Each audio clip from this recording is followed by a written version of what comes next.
आदमी अपनी जिंदगी में से एक हिस्सा, जिसको मैं अंशदान कहता हूँ, हर आदमी को अपना हिस्सा देना पड़ेगा और अपना हक और अपना पार्ट अदा करना पड़ेगा।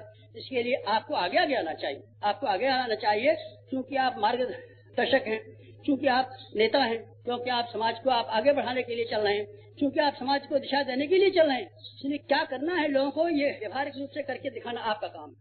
शिक्षण नहीं, नमूना पेश की। शिक्षण से नहीं चले। हम व्याख्यान देंगे बेटे, व्याख्यान से कोई काम नहीं चलेगा। हम व्याख्यान देंगे बेटे, व्याख्यान से कोई काम नहीं चलेगा। हम व्याख्यान देंगे, हम कथा कहेंगे, कथा से बेटे कोई काम नहीं चलेगा। कथा से क्या काम चलेगा? कथा से कोई काम नहीं चलेगा। जो काम चलेगा वो आपकी कथा सार्थक तब होगी जब आप अपनी जिंदगी का नमूना पेश करते हुए क्रिया और विचारों का समन्वय पेश करेंगे, तब आपकी कथा का कोई असर पड़ेगा। अगर आपकी क्रिया और विचारों का समन्वय नहीं है तो बेटे मैं ये कहता हूँ कोई असर आपका नहीं पड़ेगा। वेश्या का असर होता है लोगों के ऊपर। वेश्या अपनी जिंदगी में 100 भड़ुए पैदा कर देती है, तो उसके विचार और कर्म एक है। जो उसके दिमाग में दुराचार की और विचार की होती है, वही उसके शरीर में भी है।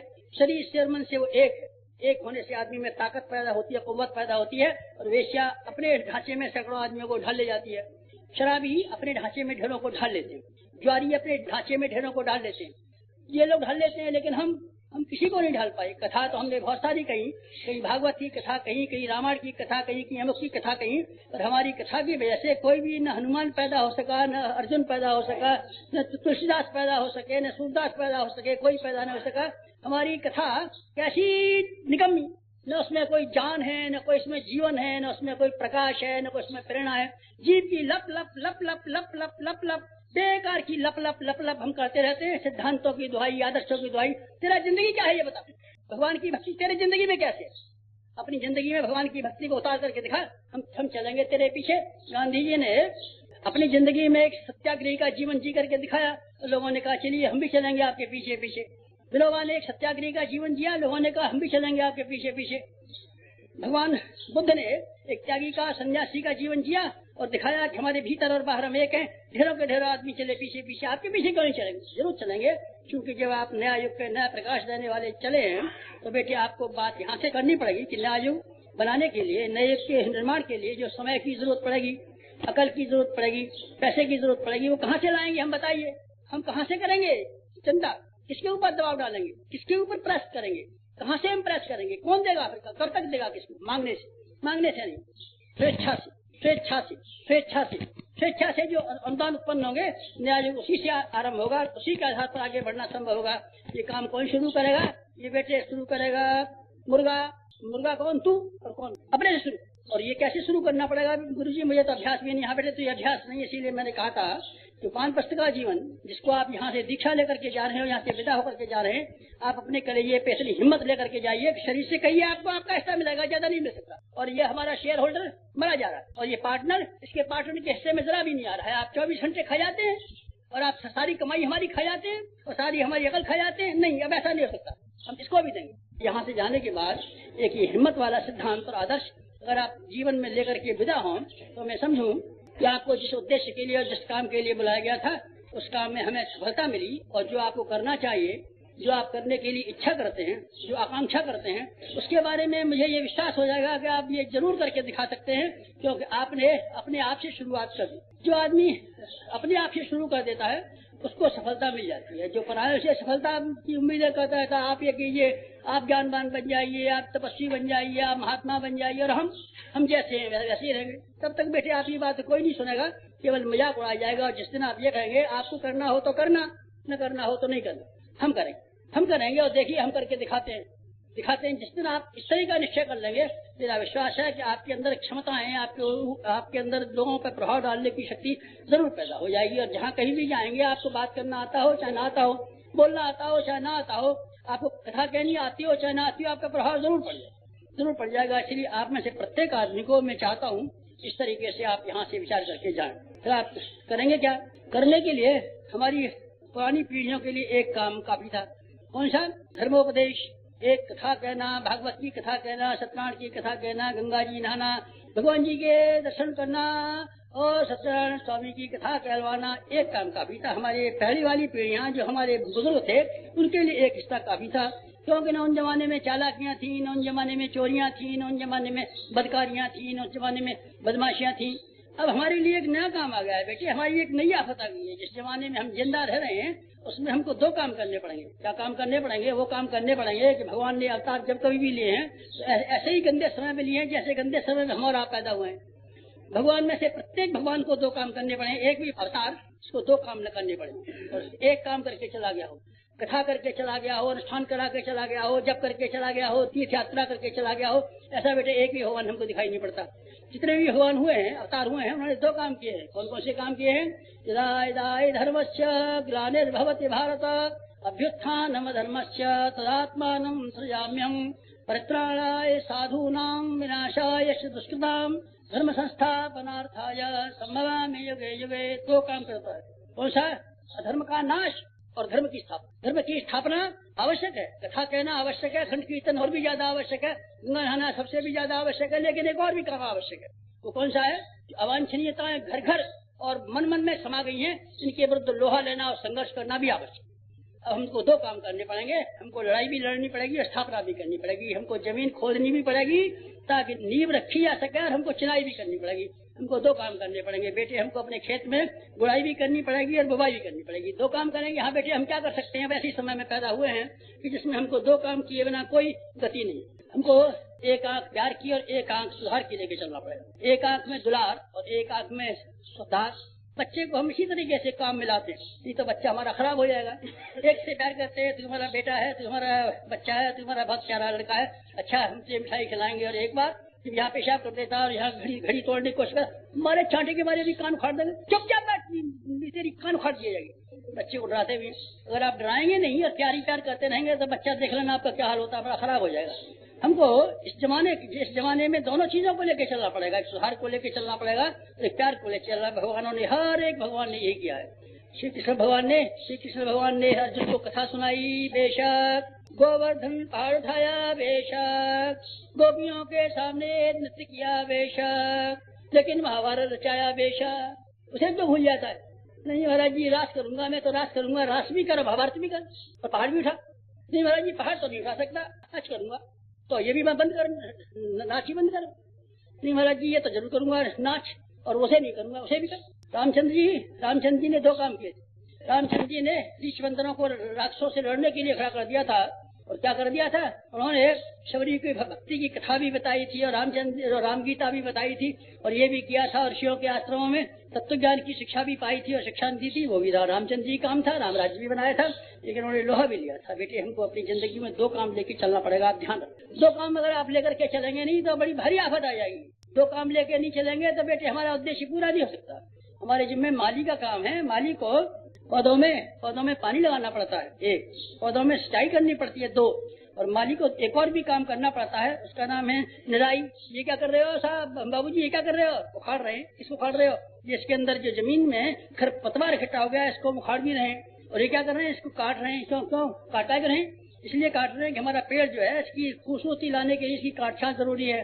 और ये क्या कर रहे हैं? डंडा लेके क्यों घूम रहे हैं? देखो इसलिए हम डंडा घूम रहे हैं कि चिड़िया आएंगी उस बाग को खत्म कर देंगी, और देखो जंगली जानवर आएंगे खत्म कर देंगे, सुअर आएंगे जंगली जानवर खत्म कर देंगे।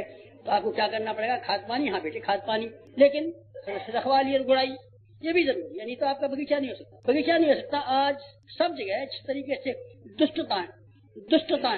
दुष्टताएं चारों जो फैलती चली आ रही है, इनको शिक्षा दे करके और अखंड कीर्तन करा करके और आप रामायण की कथा सुना करके आप ठीक करना चाहते हैं, अच्छा करना चाहते हैं, तो वहाँ चले आइए।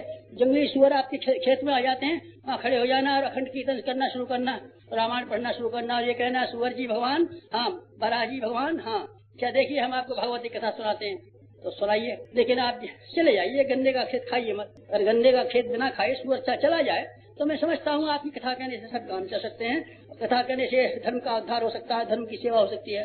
अगर आपको ये मालूम पड़ा कि इससे काम चला नहीं और हमको नया हथियार काम में लाना पड़ा, डंडा लेके खड़ा होना पड़ा, तो समझना ये डंडा लेकर के आपको प्रत्येक क्षेत्र में खड़ा होना पड़ेगा। अन्यथा आप जो धर्म के बीज बोना चाहते हैं, जो आप धर्म की स्थापना करना चाहते हैं, वो फल नहीं सकेंगे और फूल नहीं सकेंगे। आपको दोनों काम करने पड़ेंगे। जैसे कि ऐसे आज जैसे समय में दूसरे ऋषियों ने किए थे। एक ऋषि का नाम था द्रोणाचार्य थे। उनके पास दो हथियार थे, दो हथियारों को लेकर लड़ने जाते थे। आपको भी मैं दो हथियार लेके लड़ने के लिए कहता हूँ। द्रोणाचार्य के चलते एक हाथ में वो वेद लेके चलते थे। अग्रता चतुरो वेदा, प्रस्तुतः शशरम धनु।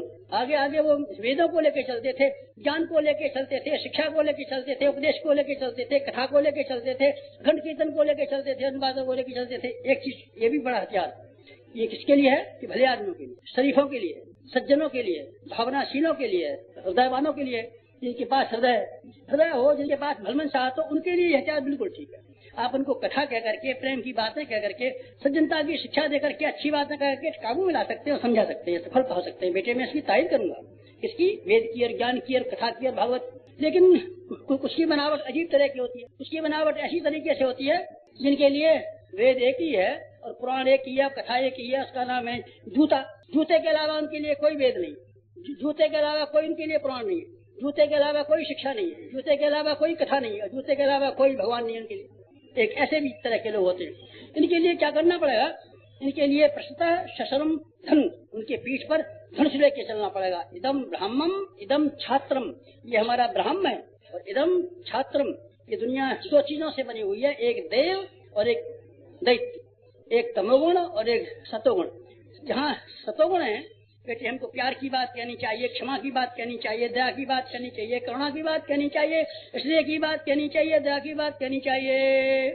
और जहाँ जहाँ वो है वहाँ क्या करना चाहिए बेटे? वहाँ दूसरा कोई तरीका नहीं है, दूसरा कोई तरीका नहीं है। बिच्छू पर दया करेगा तो बच्चे जिंदा नहीं रह सकते। बिच्छू को पाल, बिच्छू को संभाल, सांप को दूध पिला और अपने बच्चों को मौत के मुंह में धकेल। बेटे इनमें से दो में से कोई एक जिएगा, या तो खटमल जिएगा या तो तू जिएगा।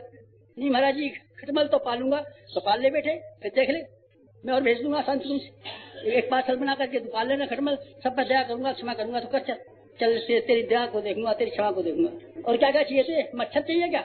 मच्छर मेरे यहाँ से ले जा, खटमल ले जा मेरे यहाँ से। जुए चाहिए तुझे?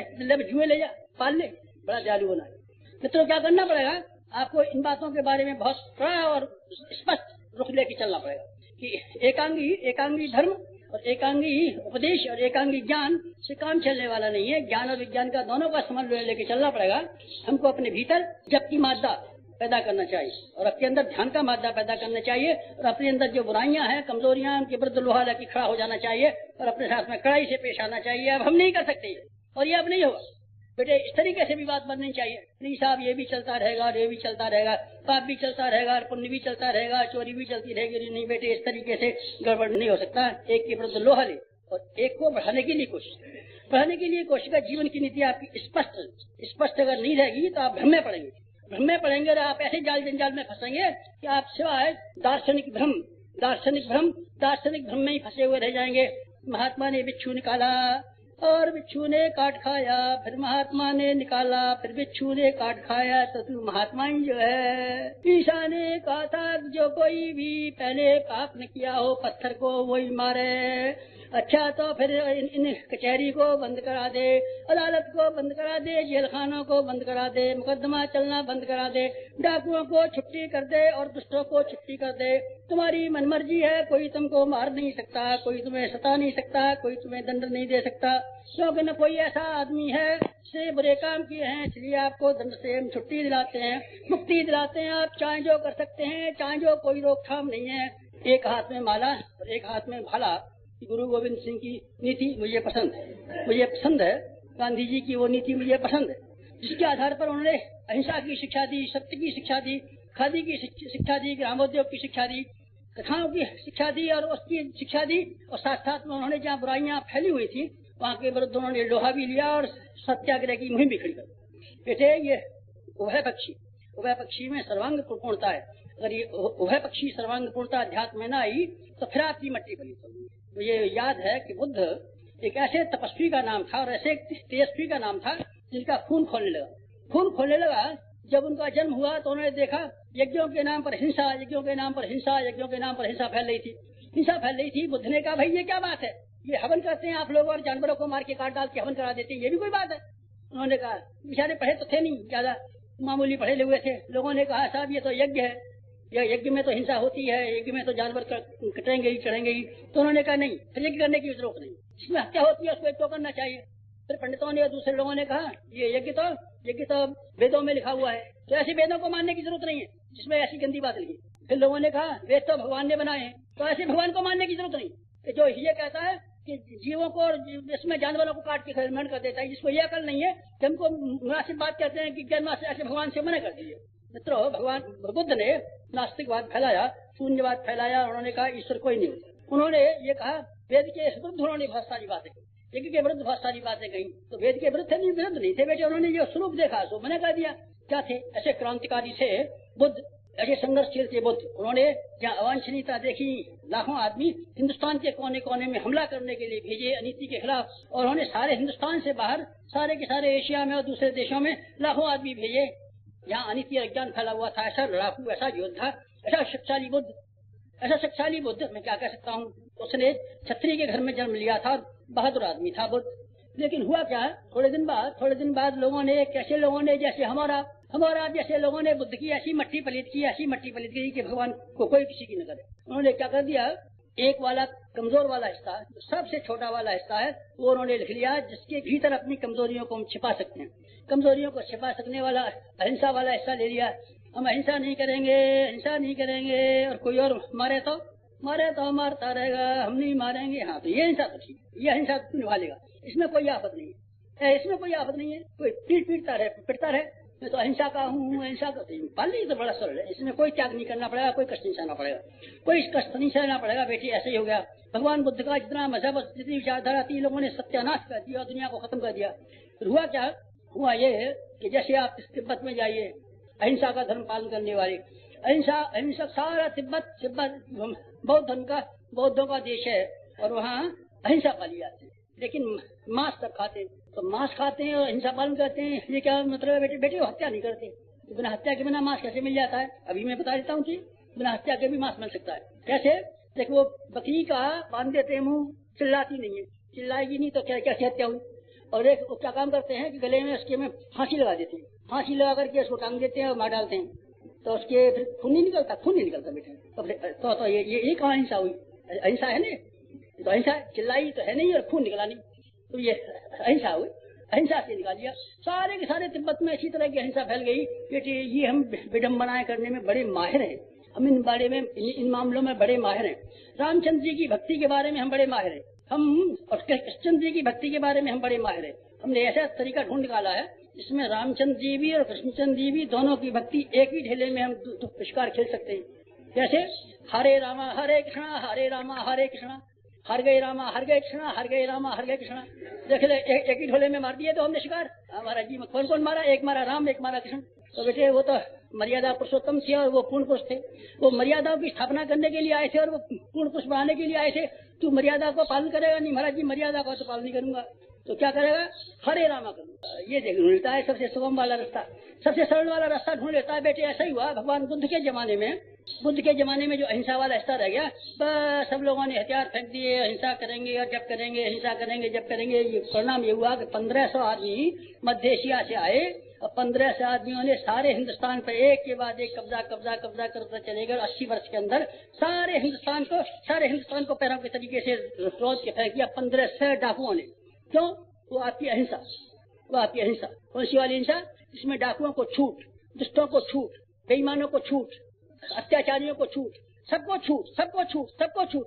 ये बेटे थी अहिंसा, जिसने हिंदुस्तान के लिए वो शाप दिया कि जिसकी भीतर हम 1000 वर्षों तक गुलामी के बंधनों में जकड़े पड़े रहे। फिर वो हमारी अहिंसा का चमत्कार देखिए। अहिंसा का चमत्कार, हिंदुस्तान को 1000 वर्ष के लिए गुलाम बना दिया और हिंदुस्तान से वही अहिंसा दौड़ती हुई चली गई।